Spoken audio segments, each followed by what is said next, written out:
Olá, bem-vindo, bem-vinda. Estamos começando pela TV Câmara de Goiânia e pelo canal do Tribunal de Contas dos Municípios do Estado de Goiás no YouTube, mais um TCM Notícias. Eu sou Luciana Brits e trago para você as informações do cotidiano do TCM. Hoje nós vamos falar sobre o plenário. O plenário é o coração das casas legislativas, dos tribunais de justiça e, claro, dos tribunais de contas. Mais do que um ambiente físico, é um espaço onde acontecem ritos muito importantes para a democracia e para a administração pública.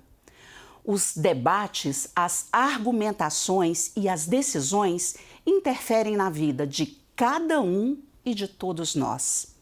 Por lá, passam desde a aprovação de uma nomeação, uma aposentadoria, até a expedição de uma medida cautelar que determina a suspensão de um contrato de milhões de reais, ou mesmo o afastamento de uma autoridade do cargo. Nesse ambiente, o secretário de plenário se parece muito com um maestro que rege a ordem do dia antes mesmo da sessão começar. Ele recebe os processos, organiza as pautas, as inscrições para as sustentações orais. É um espaço importantíssimo. E a respeito do plenário, hoje eu recebo Gustavo Melo Parreira, que é o secretário de plenário do Tribunal de Contas dos Municípios do Estado de Goiás. Gustavo, muito obrigado pela sua presença aqui no TCM Notícias. Obrigado pelo convite, Luciana. Então, a Secretaria do Plenário é o bastidor do plenário. Como é que funciona o fluxo lá? Como é que os processos chegam para você e para a sua equipe? Bom, a primeira questão que envolve a Secretaria do Plenário é justamente esse ponto da gente esclarecer que ele é o ponto onde a gente concentra todos os processos para levá-los a julgamento, seja no Tribunal Pleno, seja nas câmaras, que é onde efetivamente o Tribunal concretiza o seu trabalho fiscalizatório. É a parte final disso. E existem os atos preparatórios que são internos a essa parte de julgamento, que é o recebimento dos processos dos gabinetes. A gente recebe também os memoriais dos interessados em sustentação oral nos processos. Quando a gente os recebe, a gente encaminha a todos os conselheiros substitutos e procuradores de contas que participarão da sessão. A gente faz isso de forma eletrônica, igualmente nós recebemos essa documentação. Nós temos também um ponto muito importante na Secretaria do Plenário, que é um último ponto de revisão dos documentos. A gente faz uma última checagem, tanto gramatical quanto textual e de lógica das minutas de decisões que são elaboradas nos gabinetes e que serão submetidas a julgamento nos órgãos colegiados. E é esse onde a equipe confere minúcia, tudo, vê coerência do texto com o que está nos autos, principalmente com o que está expresso no voto do relator ou do revisor, para evitar que a decisão contenha alguma outra contradição, alguma falha. Quando a gente acha que a coisa é técnica e que não é a nossa área, a gente devolve ao gabinete do relator ou revisor, conversa um pouquinho com eles, troca uma ideia, dá uma sugestão, para eles avaliarem se o texto é aquilo mesmo ou se vão fazer alguma outra conferência ou reanálise. Pois é, pelo que você contou aí, é tudo muito minucioso, né? Tem que ser muito detalhado. Como é que vocês combinam aí esse detalhamento, esse cuidado com a celeridade, com a rapidez? Tá. Eu tenho uma equipe formada por 3 pessoas nessa parte da revisão. Elas são exclusivas para isso e elas têm uma prioridade tanto nessa revisão e tem também mais 2 servidoras destacadas para fazer o intercâmbio com os gabinetes na devolução para agilizar as eventuais correções. Tudo isso tem sido feito de forma muito célere para permitir que o processo que desceu, que a gente consiga inseri-lo na primeira pauta da sessão subsequente. Então não tem enrolação. Desceu, confere, se tiver revisão, é devolvido em questão de minutos ao gabinete. Os gabinetes já têm conosco uma ligação muito próxima, eles já ficam atentos. Quando é processo de maior relevância, a nossa equipe devolve no sistema e já liga lá, informando, olha, esse processo tem aí, tem rapidez, confere com urgência para a gente, se é isso mesmo. Quando necessário também, a gente comparece presencialmente nos gabinetes para poder discutir esses assuntos e dar a celeridade que é tão habitual no nosso tribunal. Na Secretaria do Plenário, o que é assim maior relevância? Porque para o jornalismo a gente tem bem claro o que é mais relevante, o tal do valor notícia, mas e lá no plenário, quais são os critérios? A princípio são os processos que são submetidos ao Tribunal Pleno, que são os processos mais complexos, são os de maior impacto, tanto para os municípios quanto para a sociedade e também de maior interesse da imprensa, em especial aqueles que tratam de concessão ou negativa ou até revogação de medidas cautelares e também as denúncias como um todo e as auditorias de conformidade. Esses são os principais pontos que a gente dá que chama de urgência urgentíssima. Pois é, e nós temos lá a primeira Câmara, segunda Câmara e Pleno. Qual é a diferença entre elas? Ok.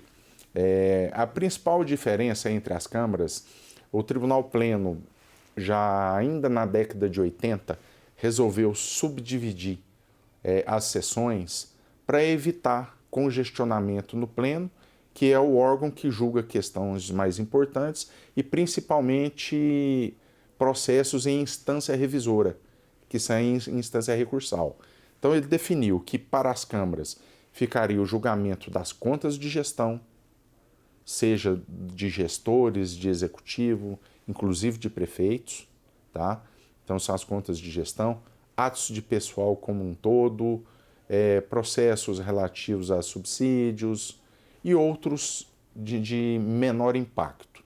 E concentrado no Pleno para primeiro julgamento, processos de contas de governo, o tão famoso balanço geral, os processos de denúncia e inspeção, tomada de contas especial e em fase recursal, que é a fase revisora do Pleno, recurso ordinário, embargo de declaração em cima de decisões do próprio Pleno, também o embargo de divergência, o agravo e o pedido de revisão, que ele se parece muito com um recurso, mas ele é um processo autônomo que visa a mudança da decisão.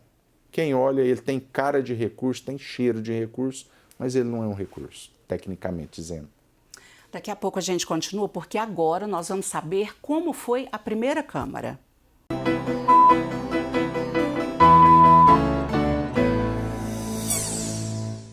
Na sessão de terça-feira, 11 de novembro, a primeira Câmara analisou as pautas número 36 e número 146.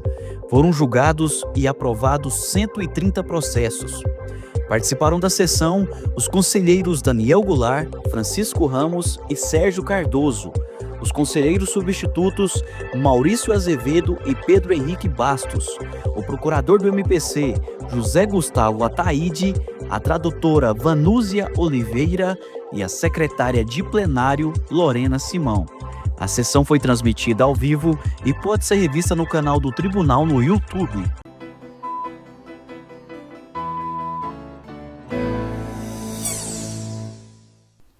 Estamos de volta conversando com Gustavo Melo Parreira, que é o secretário de plenário do TCM de Goiás. Gustavo, as sustentações orais, aquele momento em que as pessoas falam diante dos conselheiros, do procurador do Ministério Público de Contas, qualquer pessoa pode fazer uma sustentação oral? Tem que ser um advogado? Tem que se inscrever antes? Como é que funciona isso? Bom, nosso regimento interno fala que a sustentação oral pode ser feita pelas partes ou seus procuradores. E o próprio regimento ele já define quem é parte no processo, que normalmente é o gestor, é o responsável pelas contas, aí vem o interessado, aí no interessado a gente tem uma gama maior de possibilidades, que é toda aquela pessoa física ou jurídica que tem interesse jurídico no resultado do processo. Aí a gente tem, em alguns casos, o denunciante, o denunciado sempre, porque ele está implicado no processo, os terceiros interessados, que às vezes tem é um processo onde está apurando alguma obra, aí o engenheiro responsável quer vir fazer sustentação oral para fazer um esclarecimento adicional. O tribunal tem aceito os terceiros de uma forma mais ampliada, tentando buscar a verdade real do que existe no município, não apenas o que está documental. E isso tem se mostrado lá no plenário extremamente útil. A gente tem visto com uma certa recorrência muitos casos onde o interessado, a pessoa, qualquer um, a parte, venha fazer sustentação oral e, de acordo com que ela expõe ao tribunal a realidade fática, eles normalmente expõem muito mais situação fática do que jurídica, o que leva ao relator, às vezes ao revisor, a retirar o processo, repensar, reavaliar o que está nos autos à luz daquela nova informação que surgiu. Então, tem sido muito comum. Em outros tribunais, a concessão de sustentação oral de denunciante é negada, porque existe a constatação de que o denunciante em si não é parte, ele não faz parte da relação processual que envolve o município com o tribunal. Mas o nosso tribunal tem sido mais abrangente, a gente gosta dessas manifestações porque ajudam na elucidação dos casos, que via de regra, o que é objeto de sustentação oral é processo mais complexo. Então, toda e qualquer informação que seja útil para o tribunal chegar a um resultado mais próximo do que é a realidade, do que aconteceu, o que acontece no município, melhor para a sociedade. Então, o tribunal que é acolhedor com as pessoas, ele também acaba sendo mais acolhedor com a informação também, né? Sim, esse sempre foi um papel do nosso tribunal, e isso é histórico, sempre receber todo mundo, ouvir todo mundo, para depois tomar uma decisão, e preferencialmente uma decisão muito mais orientadora e transparente do que repressiva. Nós já tivemos casos lá, porque o plenário tem um pequeno auditório. E nós já tivemos casos lá em que pessoas foram acompanhar sessões, principalmente do pleno, acompanhar os julgamentos. O auditório do plenário está aberto para todo mundo? Tem que fazer algum tipo de inscrição antes, pedir autorização, ou é só chegar e bem-vindo seja? As pessoas que vêm apenas para acompanhar a sessão, apenas chegam, se identificam no balcão da Secretaria do Plenário, que vieram assistir, normalmente preenchem um pequeno formulário com nome, município, cargo, se tem interesse em algum processo específico, porque o presidente normalmente gosta de saudar os visitantes, ver de onde eles vieram para acompanhar os processos, e é comum as pessoas virem de municípios mais distantes da capital para acompanhar. Tivemos um caso, não é tão recente, mas que aconteceu sim, envolvendo pessoas do município de Águas Lindas que compareciam em grupos de 30, 40, até 50 pessoas para acompanhar um único julgamento. O que é um ponto interessante nessa identificação das pessoas? O tribunal sempre prestigia-os e sempre dá preferência no julgamento desses processos, porque às vezes é processo que está no final da ordem do dia. E às vezes a pessoa chega para assistir 14h30, um processo que vai ser julgado lá para 17, 17h30, e depois do julgamento ainda retornar ao município, é algo cansativo. Então, por conta disso, esses processos das pessoas que vêm assistir são colocados no começo da sessão, logo após os que estiverem com inscrição para sustentação oral. É uma gentileza, né? Sim, sim, com certeza. E por falar em julgamento, nós vamos saber como é que foi a sessão do pleno.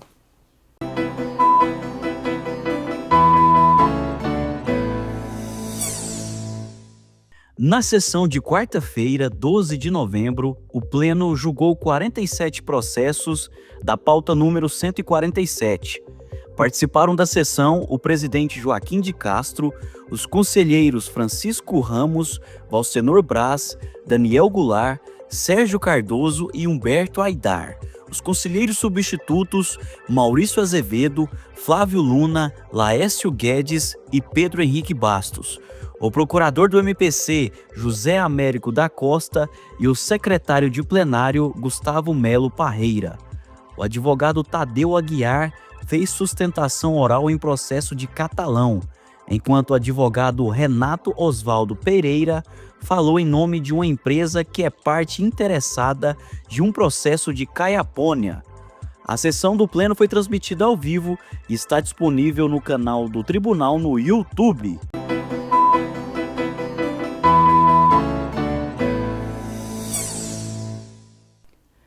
Estamos de volta aqui no TCM Notícias. Vamos dar continuidade à entrevista com Gustavo Melo Parreira, que é o secretário de plenário do TCM.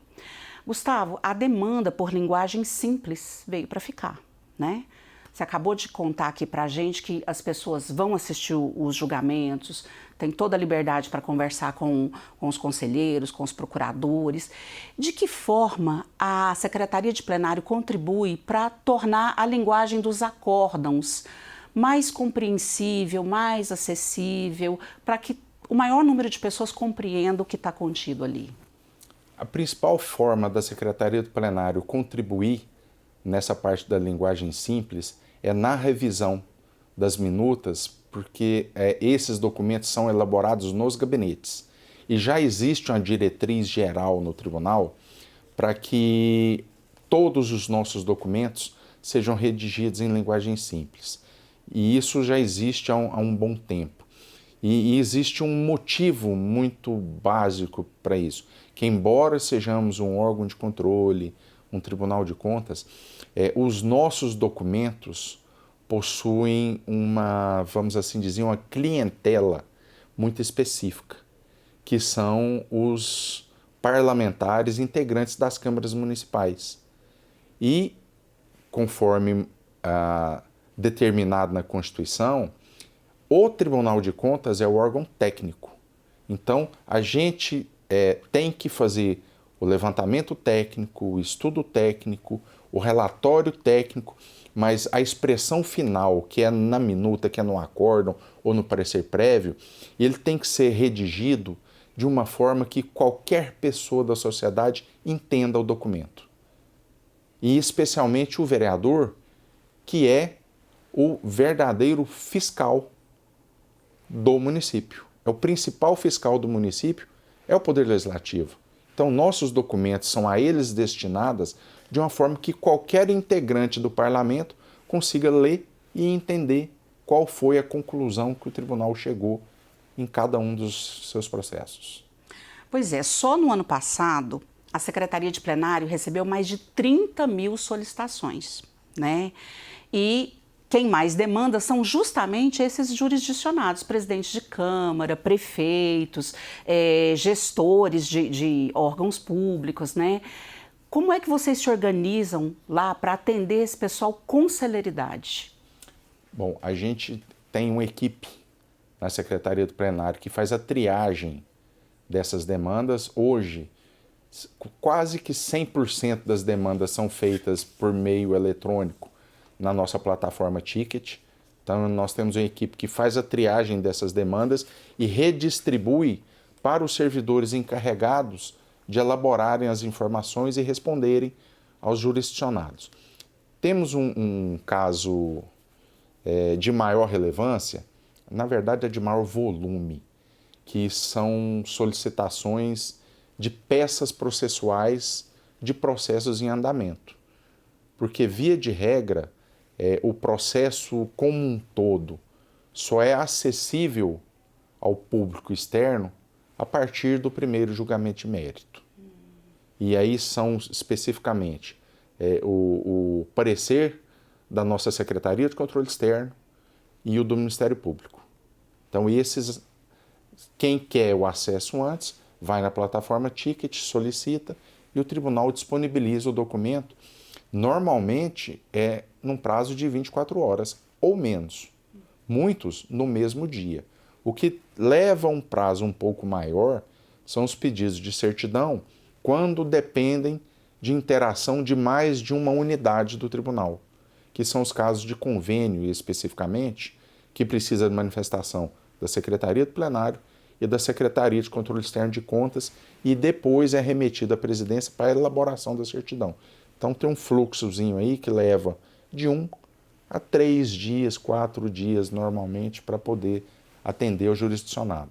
Mas de uma maneira geral, a gente consegue atender o prazo definido numa resolução administrativa que a gente tem de prazo para resposta para as demandas, seja em processo físico, seja nas eletrônicas. Pois é. Como é que foi esse processo de digitalização? Porque antes não era assim. Inclusive você comandou essa transição aí de digitalização dos processos do tribunal. Como é que foi isso aí? Como é que foi o impacto? Essa questão da digitalização, que a gente chama lá de virtualização dos processos, foi um ponto benéfico de resultado da pandemia da Covid em 2020. Como a gente teve aquele período de lockdown, o tribunal já começou a pensar, não dá mais para a gente lidar com o processo físico, porque o serviço não podia parar. Então a gente começou, vamos ver o que é possível, receber a documentação dos nossos jurisdicionados e dos demais interessados pela plataforma Ticket. Ela não foi criada para isso, mas a nossa Superintendência de Tecnologia da Informação fez a adaptação necessária para a gente receber essa documentação. Mas já tinha esse processo para digitalizar ou foi algo assim que com a pandemia fez-se necessário? Já tinha, que em 2019 a gente já tinha funcionando o nosso SPROC, que é o processo eletrônico nato mesmo. Então ele já funcionava para atos pessoal de pensões e revisões de pensões, para relatórios resumidos de execução orçamentária, relatórios de gestão fiscal. Todos esses já estavam no ambiente completamente virtual.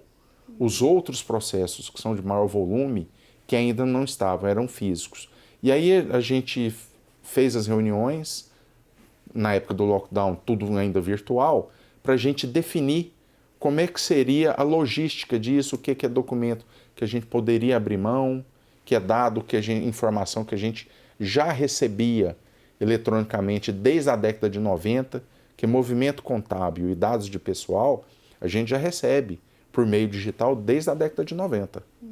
Então foi só ajustar essa parte do que era físico, levar para o ambiente virtual, ainda a maior parte no ambiente virtual, que é numa rede interna do tribunal.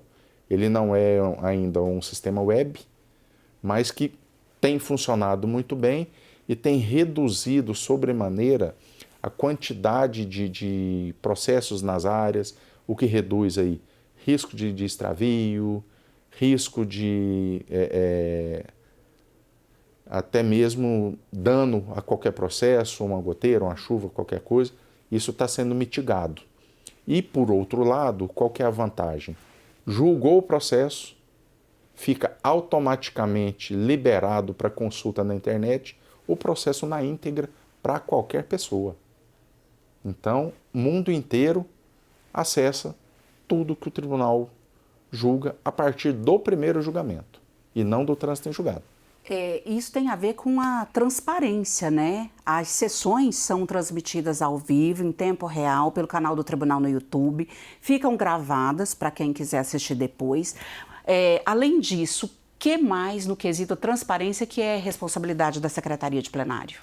Bom, a gente tem algumas informações que a gente também disponibiliza no nosso portal da transparência no tribunal, que são as atas das sessões ficam disponibilizadas para consulta, as pautas também ficam disponibilizadas para consulta, com o histórico, todas as pautas desde 2013. 2010. Todas estão disponíveis para consulta, as atas também.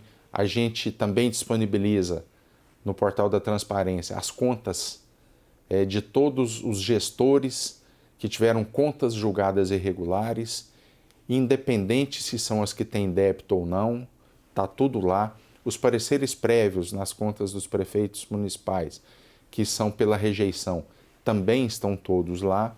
E nós estamos ultimando as últimas telas, os últimos ajustes, para também disponibilizar no nosso portal da transparência os julgamentos que as câmaras municipais proferem nas contas dos prefeitos. Que eles informam isso para nós, nós registramos isso no banco de dados, arquivamos digitalmente toda essa documentação e vai apenas agora a nossa equipe de TI disponibilizar essa informação e levá-la para o nosso portal para todo mundo ver, principalmente o munícipe, ver se a Câmara já julgou as contas do prefeito e como foi o resultado desse julgamento. Ver se o julgamento da Câmara e do Tribunal convergem. Isso. Tá certo, então. Daqui a pouco a gente retoma o nosso bate-papo, porque agora nós vamos saber como foi a sessão da segunda Câmara.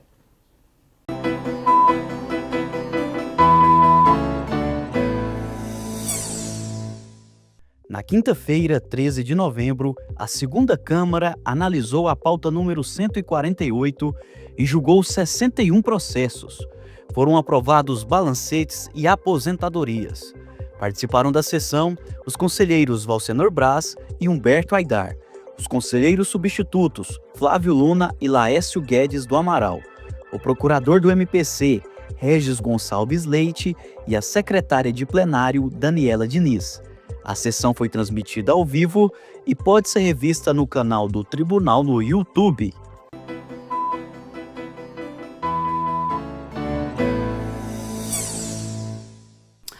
Olha, vamos dar prosseguimento aqui à nossa conversa com o Gustavo Melo Parreira, mas antes eu quero pedir para você, siga o TCM nas redes sociais.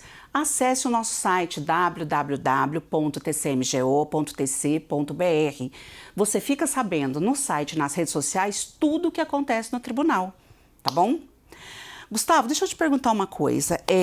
De todas as tarefas que você executa, né? No início eu falei que você é o maestro da ordem do dia antes mesmo da sessão começar.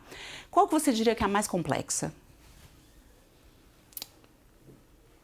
A mais complexa, penso eu que é de maior relevância e que às vezes não é tão ligada à atividade final do tribunal, é a instrução das informações de certidão, porque normalmente quem pede uma certidão ao tribunal tem um interesse legítimo em relação àquilo e com o interesse de produzir efeitos jurídicos externos, normalmente são coisas pessoais, e também a instrução dos pedidos de informação do Ministério Público Estadual.